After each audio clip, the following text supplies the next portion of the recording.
Хайырлы иртә, хөрмәтле тамашачылар, Россия бер телеканалында Татарстан яңалыклары, Тур эфир студиясында Ойзилә Батырханова. Бүгенге чыгарылышның төп вакыйгалары. Беренчеләр кемнәр? Республикада коронавируска каршы вакцина ясауга кирештеләр.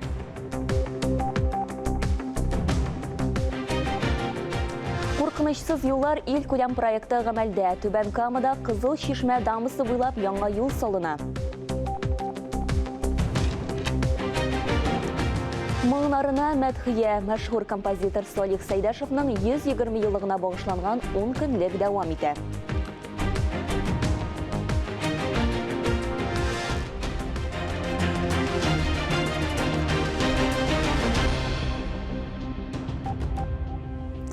Россия президенты Владимир Путин тарафынан медицина хезмәткәрләрен коронавируска каршы вакцинацияләү башланачагы турында игълан ителде.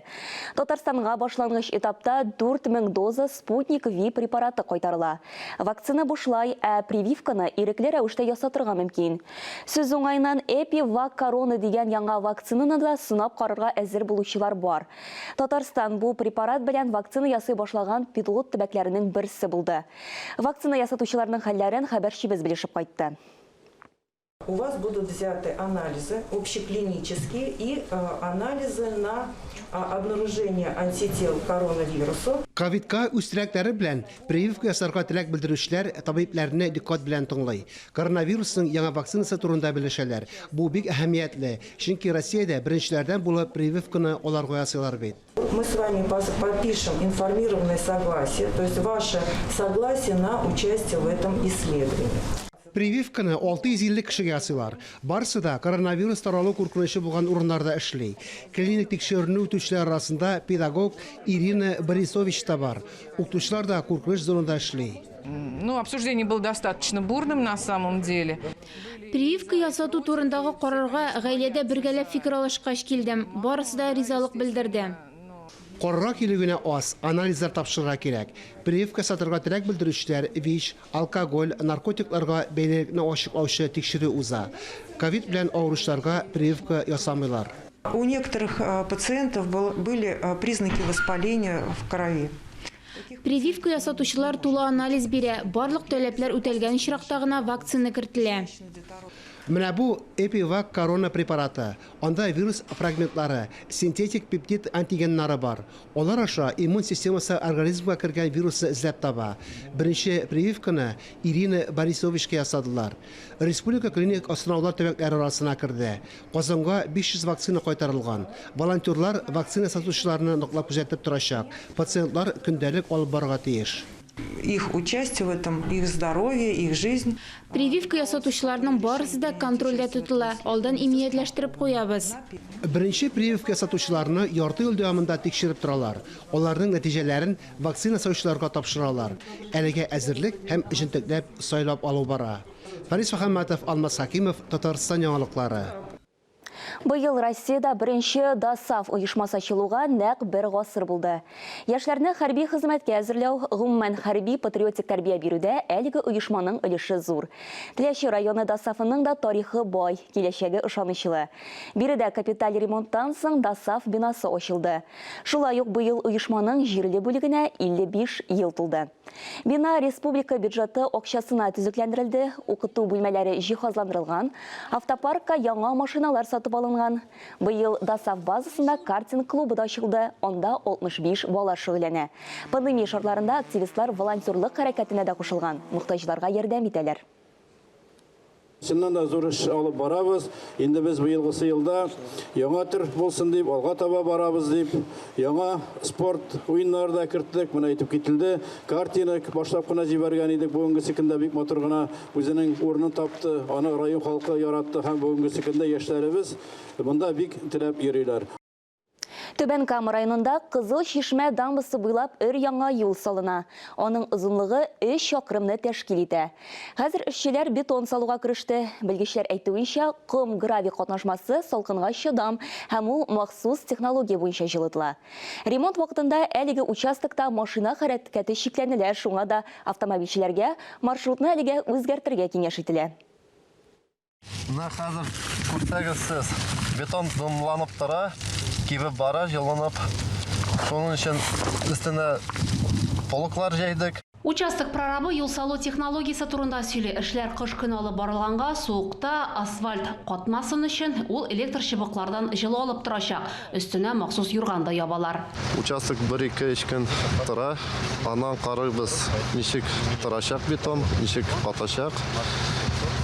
Шуннан безнең графиклар тәмамлый инде. Ничек дальше барабыз. Гомум юлның озынлыгы якынча 3 километр мәйданны тәшкил итәчәк. Эшләр язга тәмамланыр дип көтелә. Ремонтны сыйфатлы итеп башкарып чыгу өчен дамба буенча юлны ябарга туры килә. Шуңа да автомобильчеләргә маршрутны алдан уйларга киңәш итәләр.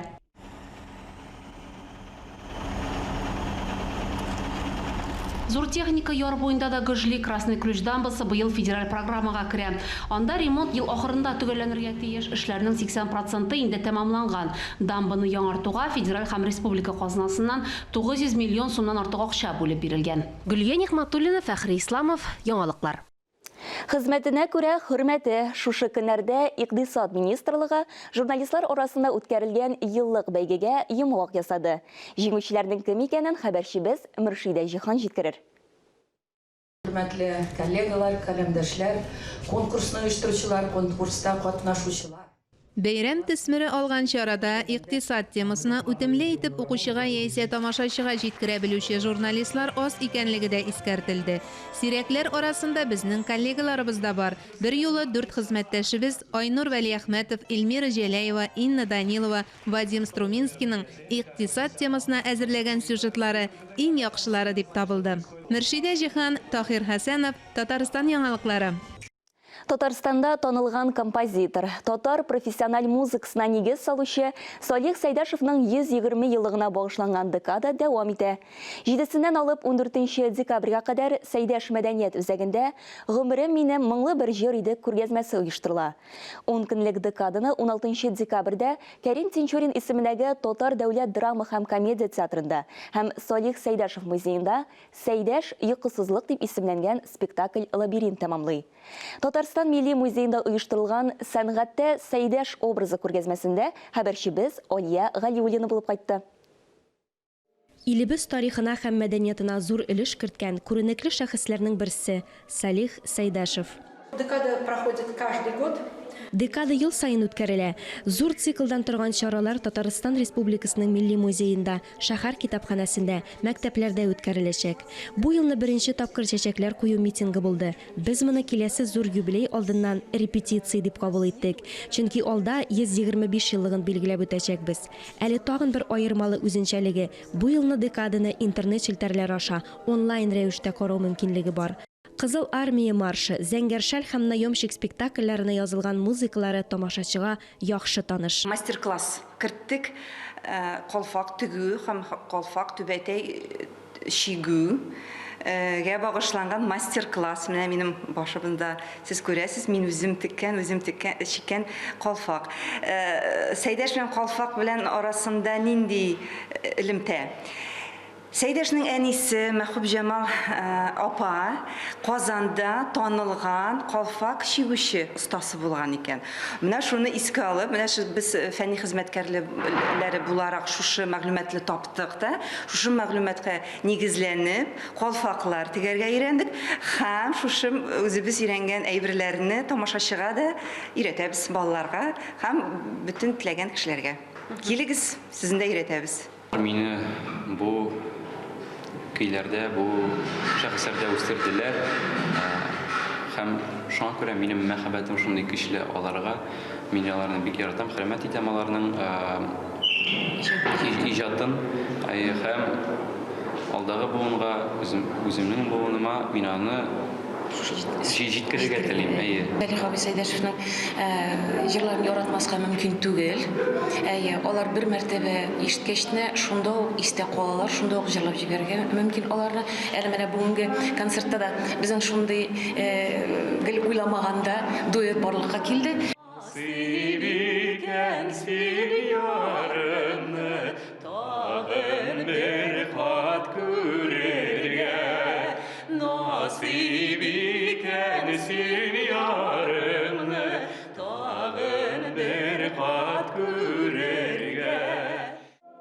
Декадада катнашучылар Салих Сайдашевның гаилә тарихы, бала чагы, композитор буларак җитешүе белән таныша, татар музыкасына һәм театр мәдәниятына якыная ала.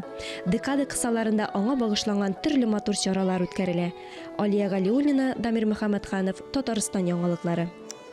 Китап укырга җәлеп итүнең нинди генә ысуллары уйлап табылмый.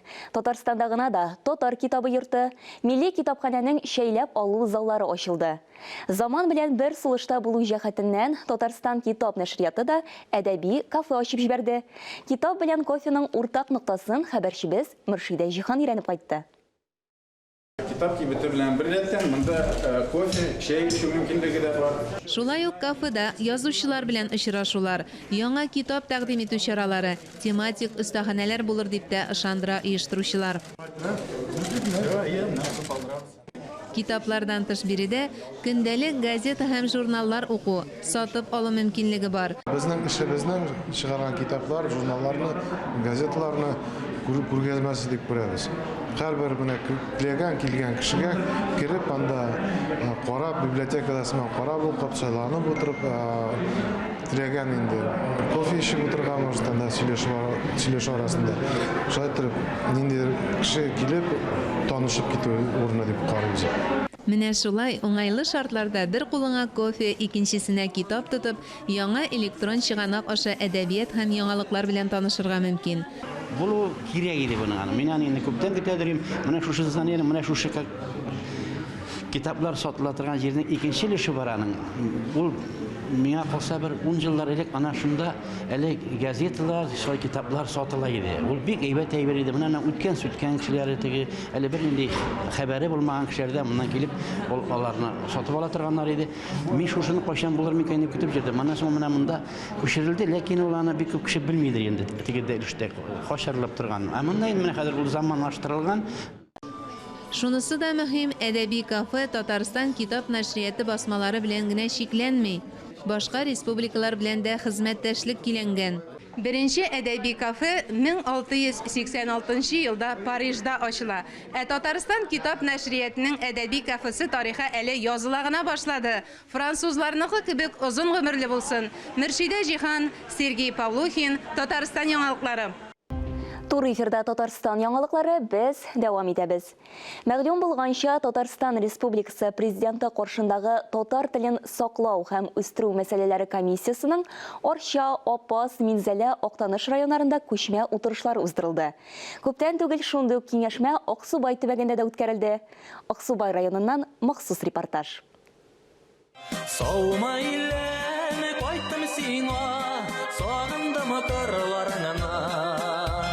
Ничә еллар ишетмәгән Аксубай җырларына. Ерак дәверләрдән үк Аксубай җирлеге биредә яшәүче татар, чуаш һәм рус халыкларының уртак кеше ватанына әверелә. Аксубай җирлеге халкыбызга бик күп күренекле шәхесләр биргән төбәк. Шуңа да эшлекле очрашуның Иске Кәрмәт авылында Хәсән Туфан музей йортыннан башлануы табигый. Өстәвенә Хәсән аганың тууына 9 декабрьдә 120 ел.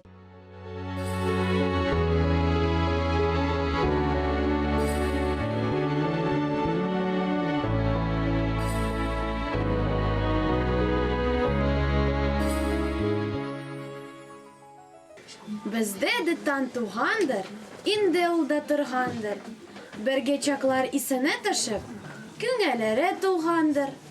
Якташ шагыйрь иҗаты белән горурланам ди кунаклар алдында чыгыш ясаган 6 сыйныф укучысы Евгения Николаева. Иске Кыязлы мәктәбеннән килгән Илфар Мөхсинов Хәсән Туфанга багышлап үзе шигырь язган.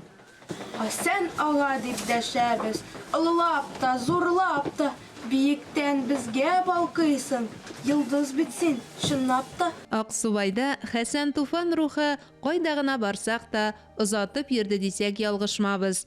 Әлбәттә, Хәсән Туфан белән кызыксынмаган кеше юктыр. Аның шигъриятен, аның иҗатын өйрәнмәгән кеше юктыр. Мин һәр даим үзем менә үзебездә Аглада Балатагладия фильмы бар.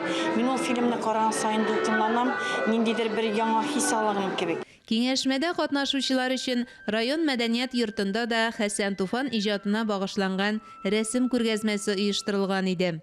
Hem de Gasırlar Avazı деген ikinci көргәзмәбез Татарстан тарихына, Татарстаныбызның тирән тарихына багышлана.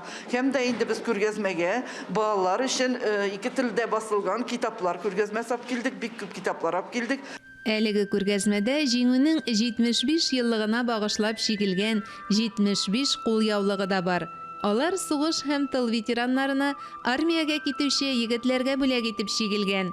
Кул эшенең тагын бер онытылып барган төре белән кунакларны җирле Ак Калфак оешмасы җитәкчесе Әлфия Нурхәмәтова таныштырды. Казан татарларына гына хас булган шигү безнең Аксубай төбәк музеенда без аны яңартабыз, аны балаларга өйрәтәбез. Музеебызда атнасына 2 тапкыр остаханәләр уза. Шу остаханәләрдә инде біз балаларга һәм Ак Калфак хатын-кызлар белән бергәләшеп, шу кылак сыман шигүн эшлибез, матур итеп. Мәдәният йорты каршында эшләп килүче Аксубай егетләре гармунчылар ансамбле татар композиторы әсәрләрен бик теләп өйрәнә.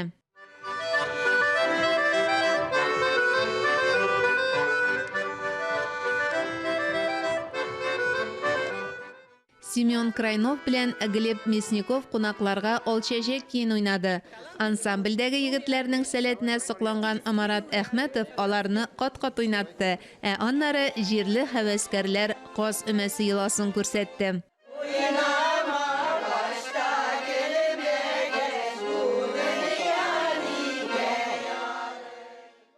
Чуаш халык иҗатына багышланган күргәзмәдә туй йоласы белән таныштык. Исемсез, хуш килдегез, рәхим итегез. Әнә шулай каршы алды кунакларны Кече Сүнчәле авылы клубы активисты Вера Уканеева. Клуб каршында түгәрәк оештырып, чуаш җырлары тарихын өйрәнә башлаган.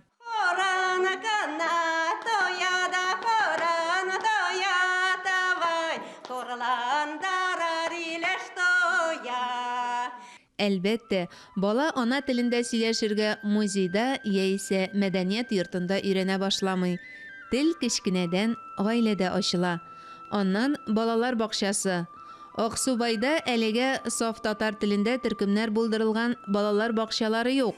Кояшкай дип аталган әлеге бакчада да аралашу нигездә рус телендә. Мәсәлән, биредә рус һәм татардан тыш 41 чуаш баласы тәрбияләнә. Шуңа да чуаш телендә төркем ачылмавы Марат Әхмәтовны гаҗәпкә калдырды. Бу мәсьәлә буенча әти-әниләр белән сөйләшеп, чуаш балалары өчен төркем оештырырга тәкъдим итте. Бер чуаш группасы киләчәктә. Киңәшмәдә катнашучылар эшлекле сәфәр кысаларында 3нче мәктәп һәм техникумда милли тәрбия эшенең куелышы белән дә танышты. 3нче мәктәпнең сәләт оешмасы эше югары бәяләнде. Җитәкчесе Рушания Моратшинага рәхмәт хаты тапшырылды. Балалар сәләт клубына яратып йөриләр. Милләткә карамастан татарлары, руслары, чуашлары бу татар телле мөхит алар үз теләкләре белән татар телен өйрәнәләр, татар телендә чыгышлар ясыйлар, татарча КВН уйныйлар, төрле бәйгеләрдә катнашалар. Шулай ук татар майнасы мәктәбе тәҗрибәсе дә аерым билгеләп үтелде. Хәзерге көндә мәктәптә менә шул татар мөхите булдыру, аны саклау буенча бөтен юнәлештә эшләр бар. Безнең мәктәпнең үзенең газетасы бар. Бик актив соңгы бер 3 елда инде бик югары уңышларга ирештек, милли көрәш буенча түгәрәк эшли. Егетләребез менә бу зонада алар беренче тоталар. Менә бу бит шулай милли юнәлеш. Тел мөхите саклана, Аллаһка шөкер. Татарстанда милли мәктәпләрне заманча җиһазлау бурычы тора. Бу хакта Марат Әхмәтов Аксубайда узган киңәшмәнең хисап өлешендә искәртте. Милли мәктәпләрдә аларның матди мөмкинлекләрен яңа инновацион методлар куллану мөмкинлекләрен арттыру буенча чаралар күрәсе бар. Анда да менә республикабызның зур компаниялары мөрәҗәгатьләргә уңай җавап бирәләр һәм алар белән дә без кайдан мәсьәләләрне чишәрбез дип уйлыйм мин. Кама Аръягы районнарының милли телләр юнәлешендәге эшләренә йомгак Аксубай районы техникумында ясалды. Марат Әхмәтов Мәгариф һәм фән министрлыгы исәпләгән статистик мәгълүматларга нигезләнеп, һәр районда милли тәрбия бирүнең торышы белән таныштырды. Лаеш районы алдынгылар рәтендә. Бүген бик матур кашалар, 3 төрле милләт яши. Без булды балалар бакчасында, анда дагы татар балалары, урыс балалары, чуаш балалары матур иттереп, дус итеп концерт куйдылар, сөйләштеләр, татар телендә сөйләштеләр, шигырьләрне рус телендә дә, чуаш телендә сөйләделәр. Onlar инде менә бүген яңа карадык культура өлкәсендә. Шуңа күрә зур эшләр буларны торга ярамый. Бу эшләрне безгә алып бара кирәк. Һәрбер халык үзенең туган телен, үзенең культурасын сакларга тиеш. Татар теленең язмышында кискен үзгәреш ясау бүгенгә бик авыр мәсьәлә. Кама районындагы без бүген бирегә чакырган 10 муниципаль районның вәкилләре бу безнең милләт составы белән Казан арты районнары яки Актаныш, Сарман, Мөслим кебек түгел. Биредә күп милләтле һәм рус татар гына да түгел, рус, татар, чуаш, мордва менә шундый катнаш милләтләр белән яши торган районнар биредә. Быелгы уку елында Аксубай районында 2821 укучы исәпләнә. Шуларның 369-ы тулысынча татар телендә белем һәм тәрбия ала. Килгән мин бурайга мәктәпкә күрсәтегез, каясыз татар телен укытасыз. Алып керделәр. Әйтегез, мәктәпне давай техникумда кереп үзә, давай мәктәпкә алып керделәр шунда. Шуннан да ул икенче хәзерләнгән нәрсә түгел, мәктәпмендә алып керә кирәк, үзен күрсәтергә кирәк. Район башлыкларга. Әле без бит башлангыч классна татар классларын укытырга дибез. Монда техникумда шундый нәрсә укытыла. Анда бит татар балаларына түгел, анда чуаш балалар да бар, урыс балалар, алар баса татар шәйрәне. Ник белмәскә, без бит Татарстанда яшибез. Ул бит татар телен белү, ул бит байлык. Менә безнең Шадрик министрыбыз бар, Шадрик экология министры. Ул бит үзе чуаш милләте булса да, татарчаны менен яхшырак белә ул. Татарчаны да белә, чуашчаны да белә, русчаны. Ул бит байлык, ул күп тел белсә. Шуның өчен эшләргә кирәк. Менә монда ул эшләнде. Бик ныклап әзерләнгәннәр Аксубайлар, аларга бик зур рәхмәт, күптән түгел менә Әлкидә. Күренә ки, бу эшкә барлык районнарда менә ниндидер бер күтәрелеш белән алынды. Алар менә үзләренең ниндидер эш нәтиҗәләрен, үзләренең уй фикерләрен күрсәтергә тырышалар. Шуңа күрә минем бик тәмәкләнәсем килә инде. Әгәр инде бу президент күләмендә күтәрелгән икән, бу эшнең нинди булса нәтиҗәсе булыр дип саныйм. Чыннан да, һәрберебез һәр көн телебезне саклау, үстерү, киләчәк буынга җиткерү юнәлешендә нәрсәдер эшләп торсак, гел хәрәкәттә булсак, файдасы тими калмас. Biz indi менә мәктәпләребезне, үзебезнең карап чыктык, шул чиракта гынадык. Без тулысынча эшләмибез икән. Үзебезнең халыкка тиешенчә мөмкинлекне бирмибез. Үз телләрне өйрәнеп, үз телдә сөйләшер өчен без бу эшне 10нчы елда башлаган идек. Мен аталарны җыеп, беренче җыелыш безнең бик авыр булды. Анда бик тискәре сөйләүчеләр булды инде. Безгә нәрсә кирәк? Татар теле, безгә инглиз теле кирәк, безгә анда рус телен белергә кирәк. Безнең 6 сәгать укыган баланың аның шул вакытта 2 сәгатен әгәр татарча укыса, вакыты калмый башка предметларга, башка тел өйрәнергә дигән ата-аналарда булды.